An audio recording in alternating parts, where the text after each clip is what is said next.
Make breakfast with me using Sujia's gochujang sauce while we talk about a Jim Crow era practice that is still in effect in Louisiana despite the SCOTUS decision to rule non-unanimous juries unconstitutional. Non-unanimous jury laws originated post-Reconstruction, aka the Jim Crow era, and were intended to subjugate Black Louisianians. In 2018, 64% of Louisiana voters chose to end this racist practice and organized to pass a state constitutional amendment outlawing non-unanimous jury convictions in Louisiana going forward. But even after the Ramos versus Louisiana case saw success in the U.S. Supreme Court, it was not applied retroactively and left up to the states to decide on legal relief. Today, there are over 1,500 people incarcerated in Louisiana's for-profit plantation prisons who were convicted by a non-unanimous jury. Instead of applying the Supreme Court's ruling retroactively, the Louisiana legislature has failed to mandate reduced sentences for incarcerated people convicted through this racist practice. Local nonprofit groups such as the Promise of Justice Initiative have been advocating for the release of Jim Crow jury incarcerated people for years now. According to PJI's executive director, non-unanimous Jim Crow jury convictions made it easier for prosecutors to get convictions that result in the disproportionate incarceration of Black people for over 100 years. Yet the only people who submitted written or public comments in opposition to this bill were representatives and members of the Louisiana District Attorneys Association.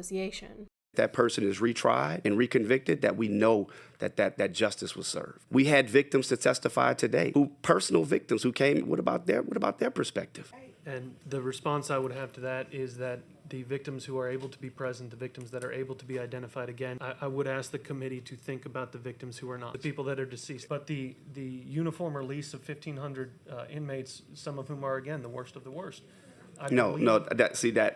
And just respectfully, we're going to keep the communication clear, but to say that this would be a uniform release of 1,500 individuals, we know that's just simply not the case. Despite the opportunity to fight the racist wrongs of our past, the district attorneys cited the cost of reducing sentences and providing post-conviction relief. Their opposition amounts to not wanting to put in the manpower to retry for unanimous convictions. When we talk about dollars and cents, and the cost that it might have on our state or our system. What about the human cost and the cost that it has to individuals like Mr. Hudson, who testified earlier? We know that an innocent man who was convicted by a non-unanimous jury would not have an opportunity to petition for his relief post-conviction. As of 2019, Louisiana facilities have an operations budget of almost $735 million.